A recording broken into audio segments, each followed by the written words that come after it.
Noah, how long have you been playing the clarinet? Since I was 8 years old. Yeah, I play a lot of jazz, play the saxophone as well. Not bad for a former local standout football player. Noah John is really a renaissance man. He does it all. He's an athlete, an A student, obviously a musician, and now he and his best friends have turned their love of music into a local podcast. It's called Without Warning, and each week the guys bring in a local musician to talk about the hip-hop scene, what that artist has going on. Visiting the studio on Monday was Swanky Hendrix. Before I put out a song, I'll sit for hours and think, like, are they going to like this, or is this good enough? Noah and Tyson Jones say they've seen a lot of bad in their community, and now they just want to highlight the good. There's not tons of resources going into promoting them, and we do have a lot of talent in this area, so that's something that we kind of wanted to be able to give a platform to. I want to work towards making this city better, and we're trying our best to do our part. Tyson and Noah are heading back to college in just a couple of weeks, but they say you can expect some new content right around Thanksgiving. Reporting in Albany, Marissa Jacks, Spectrum News.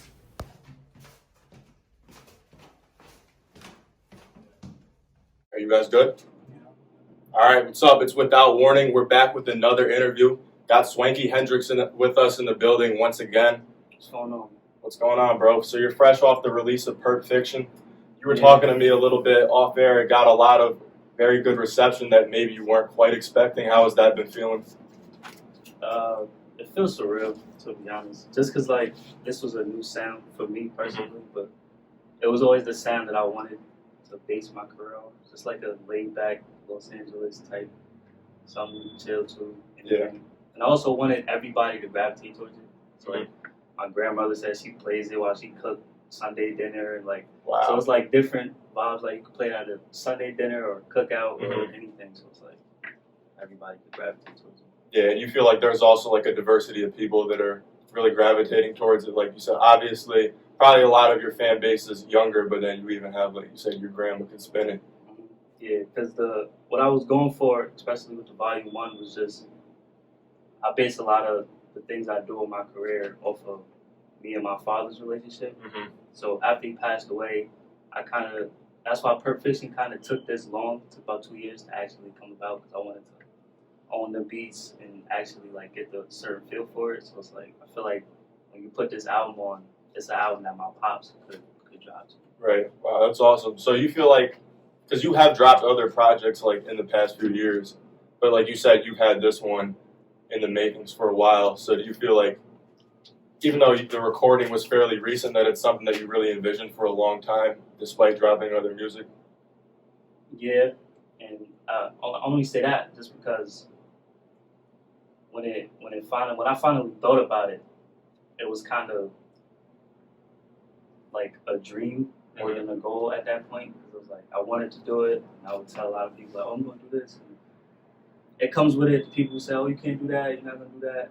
And it was like when I finally got the courage and I was at the place in my career to do so. It was kind of like I told you so, but not outright, just because like I did the documentary for it, like during the making of the album. And I owned all the beats, and the cover art, and everything that they said that I wouldn't do with that album. Is why it took me so long, because I wanted to do what I said I was going to do. And you mentioned the cover art. Who made the cover art? Was that Rakim or Ace? Well, we shot the photo shoot for the cover was shot by Carlos. Okay.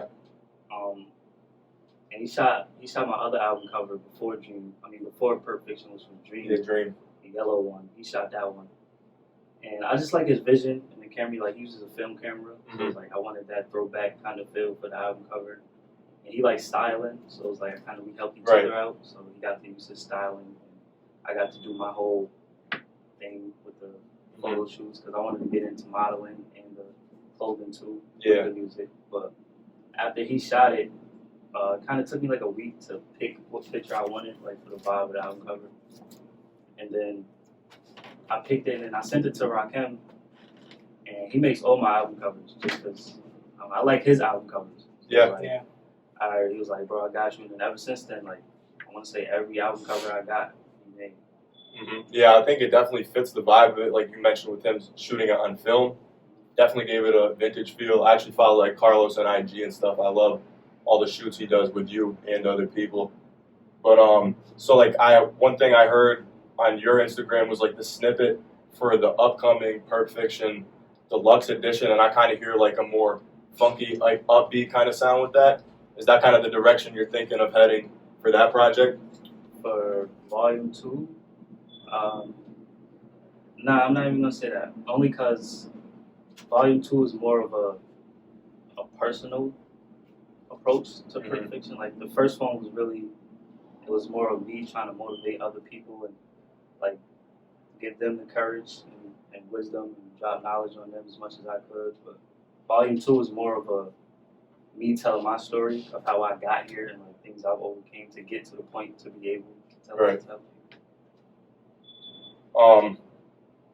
So yeah, another thing I think that was really cool coming out of it was kind of a lot of the other things you've done, such as merch, or you mentioned the mini documentary, which I definitely want to see more of for the volume 2. I thought that was a really cool concept.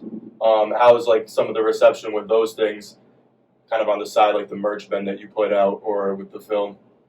Kind of just like the album, just because, like, I don't want to say I doubt myself a lot, because I know I can do it. I know I'm capable of doing it. It's just, when it comes to me believing in myself 100%, it's still something I'm working on, which is just like going into something with the idea of it's going to work out instead of like second guessing myself or saying, oh, it might not work.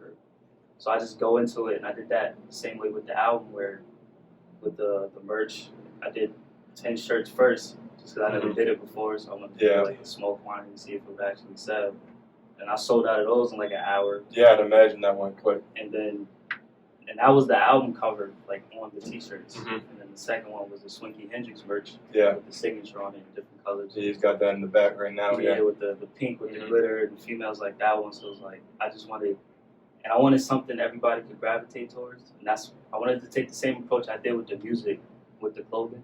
Right. Because it's like, I feel like a lot of stuff, especially in hip hop now, is like auto-tuned or watered down or upbeat, or it doesn't really have substance anymore a lot. Like, you could look for it, but I just wanted a simple sound, like nothing too crazy. It doesn't sound pushed or forced. It's just a vibe. And I wanted that same with the clothing, because I feel like even certain designers and stuff, like, it's a lot of extra, like a lot of bright colors with different like designs and stuff, but it's too busy. Like yours is just clean. Yeah, like a Sean John or something like that. Yeah, the font on the Swanky Hendrix one kind of reminds me of like a Sean John or something like that.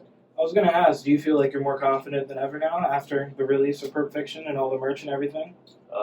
Yeah, just for the feedback. Because like I said, I didn't think it was going to take off like this. Was there anything crazy like some crazy feedback that you got that you remember, or anybody who shouted you out you didn't think?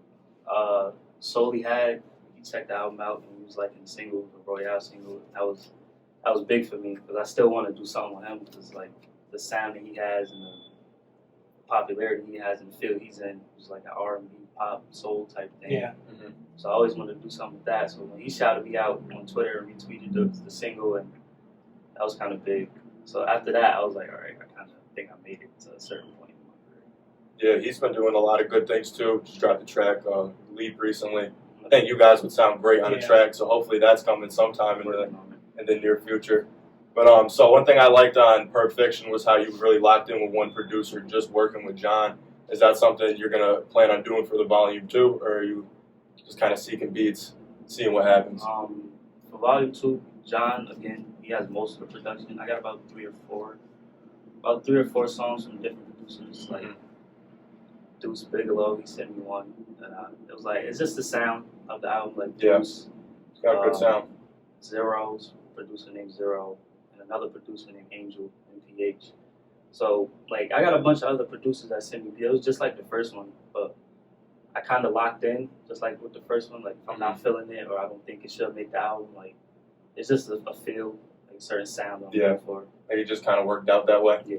How did you and John's like? How did that happen? Locking in with him and having him do most of your production now. Social media, Instagram, that was big.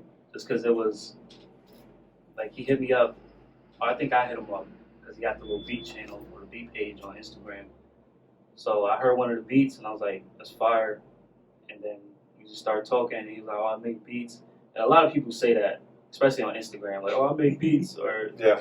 and they don't even, you know what I mean? They don't know how, I don't know what they're doing. So when you sent them to my email, the first couple, I was like, okay, I like the sound, I like the vision. And then that brought back up Perfection because that was already in the works, like the cover art and all that. So after he sent the beats, it was more of just a done deal after that. Is there any beat by him that you like more any than the others, or your favorite beat by him? The song 7:22 a.m. on Perfection, I like that beat a lot. And Prolific with Eden, I like that one too. One thing I was wondering is kind of what you're listening to lately. Like, so in Pulp Fiction, I hear a lot of like old like Wiz Currency influence. Currency just dropped the album with Harry Fraud. I'm about to check out later. But like, what have you been in tune with? A lot of that, believe it or not, like I don't, the LA vibe, music like Wiz, Currency, Nipsey, Mozzie. I just, because I feel like with me personally, how I work and how I move is like I need to grab that inspiration, motivation from the sound that I'm looking for. Mm-hmm. So it's like I don't want to listen to a lot of different stuff during that time. Like I listen to a lot of different music, but like when I'm in album mode, like I listen to what that album that I'm making. Right. Yeah, that makes sense. Sound like. I think another thing that pops out is the film influence, obviously, with the title, Pulp Fiction, off the bat. But that's kind of something you've always really done in your career. And to me, it seems like it's kind of been a down year for film. I don't know, maybe I'm not looking in like the right places. Like, has there been anything dope that's came out this year we should be in tune with? Nah, not really. Yeah. Not yet. Not until I start dropping stuff. Yeah, for real. Like, gotta get that Volume 2 movie coming. Yeah. So what else have you been doing to keep busy? I know Pulp Fiction, you've been working on that a while, but what else has Swanky been doing to keep busy during quarantine? The clothing, merch, little like politicking like this, like blogs and stories written on me, and just trying to keep my name relevant in the meantime, like certain visuals and stuff. But I like to look at life like chess. You know what I mean? Just because it's not, I don't want to rush it. Yeah. And I feel like I did that a lot back then in my career, where it's not, the quality was still good and it didn't sound rushed, but I know me as an artist and as a person, like, I've been taking my time with a lot of the Pulp Fiction and I've been pushing this one. So going off of that, do you see anything that you've learned with a longer creative process with this tape compared to Swanky maybe 3-4 years ago? Yeah, most definitely. I only say that because the old me really cared a lot about like what somebody thought about my music, or before I put out a song, I'll sit for hours and think like, are they gonna like this, or is this good enough? Should I change something on this? As opposed to working on Pulp Fiction, which was more of a me type thing. Like I didn't really care what anybody thought. I went into it because this is the music I wanted to make. This is how I wanted to sound. This is the feature I want on it. This is the production. So it's like blocking out all the negativity. The people who tell you can't do this, you can't do that. It was like after I blocked them out, I started doing it my way and at the pace that I wanted to do it, and not looking at how many records he sold or how many views he got. I just locked in with myself, and then seeing the feedback that people actually still like, they'll still check in and care about what you're doing, even when you're not changing your flow or anything. Like you're just being yourself. And also going through the whole process, do you have any advice for because you did a whole album cover yourself, everything, merch, album, the whole nine. Any advice you have for any younger artists or any artists trying to find the creative direction or be able to make music that they like, or just... I could quote Nipsey Hussle on that one, but it's just all money in. Like I didn't really understand that when I was a little younger, but it was like, as I'm getting older and I'm more in depth in my career, all money in is basically like you just investing in yourself 100%, believing in yourself 100%, telling yourself you can do it. Like even if the dream sounds crazy, like, oh, I'm gonna do a song with this person, like I'm gonna do a song with Drake one day. Like it sounds crazy because you're in a small city and you're local still, and so people are always gonna tell you, you can't do that, you can't do this, but like actually believing you can and investing 100% in yourself. Whereas like as far as the clothing and the documentaries and the videos. It was like that was all me, like the people who I grabbed and the people I wanted to incorporate in the making of it. So it's like you can do it by yourself. It is a little harder, but Yeah. that's life. So it's like you don't need anybody else. As much as you may feel like that in your career and stuff, like, oh, I need somebody to do this for me. I need somebody like, I need help with this. I need a manager. Like you can do it yourself. Mhm. It is possible. Like I feel like managers and kind of A&Rs, people that help on the promotion side is definitely necessary. But as an artist, you gotta, when you're coming up, you gotta be able, like you said, to put it together yourself. Like a lot of people are looking to just get signed and have everybody take care of the whole thing for them, and then I just gotta rap. But like it's not gonna work like that 99% of the time. So I feel like you got kind of the right mentality going. Yeah, because it also doubles back on the fact that that works too. Like when people get on fast Yeah, with the one-hit record and get it's signed. more rare though. And but then when that happens, like, what are the odds that that dude is still around? Yeah, did you Like prepare right it now, to sustain that Yeah, so for it's a like career? Mhm. that happens and it's possible, but I don't recommend it personally because you have no substance. You don't have Yeah. no stairs. You just got the penthouse. So it's like when you up there, ain't no getting down, right? Mhm. You know, so it's like when you fall, you fall. When you got that career with all them steps and the levels that you overcame on the making of the artist that you are now, can't nobody take that away from you. Yeah, and I feel like fans can relate to that more too. Like everybody likes that kind of Yeah, long the success backstory. story. Mhm. Yeah. Is there anything you think like an artist should invest in like today that they need to have to be successful? Social media, like take that serious. As an artist, don't like feed into it to the point where it overcomes Yeah. you as a person. So it's like don't really lock in with it. But like as far as your career goes, I'd say social media, just because you can politic with so many other people that don't live in the same city as you, or so it's like that's a big thing, especially up and coming. Yeah, I definitely agree because I think when it comes down to it, a big part of like who blows up as an artist and who doesn't too is the image, and social media is like a good way for you to kind of cultivate that yourself. Because like if you're scrolling through Instagram, you see like a paid promo, like you just see the person before you even hear anything, and like then you got like 15 seconds to make up your mind if it's fire or not. So like you got to just be on point right away when it comes to that. That's the age we're in. That's the generation, and it's like I hear a lot of people try to downplay it and stuff. Mhm. What can we do about it? Yeah, it like is the what it is. YouTube and the TikTok, and that's it. So I feel like you gotta gravitate towards it. If you don't accept it, you're not gonna accept it. TikTok is big. I gotta see you on that. That's probably our biggest platform right now. We've only been on it a month. On that one. Definitely gives you like a more of an opportunity to grow organically, like the way their algorithm works. And it's fast too. Like I know a lot of people who got a lot of like views and love and stuff. I'm an old head when it comes. I don't know how to use TikTok. It helps you show your personality too, because some of these rappers they can rap, but nobody can put the raps to the person. Yeah, that's a big thing too. As far as the career itself, like, and I feel like that's where a lot of people go wrong, because they think they can just rap and that's it. Like they're gonna make it just based off. You could be nice, Yeah. you could, but I feel like it's more to it than just music.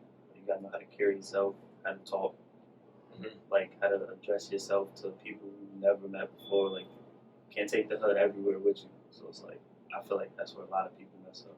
They want to put everybody on, and you're not even on yourself. So it's not cool. Just to circle back a little bit, so you were talking about the moves you've been able to make, even given COVID-19, like the quarantine situation, everything. And I feel like you've been able to engage with fans, engage with other artists despite that. But obviously, for any artist, like one of the biggest things is being able to play live, for getting your name out there, as well as obviously for making bread. So, like, what's kind of like off of your last album? What are songs, like a few songs or one song that you're most looking forward to performing once you got a chance to get back out there? 7:22 a.m. and Prolific. Mm. Because the bop on 7:22 a.m. Yeah. It's a feel good song. And Prolific, that's just one of my favorite songs that I've made. So I feel like that live, the singing, long beat. Yeah, everyone would kind of just be rocking out to that. Yeah. All right, well, we appreciate you for coming out once again. Appreciate you. Herb Fiction out now, Volume 2 coming soon. Swanky Hendrix, we're going to have all this information in our description. Stay tuned.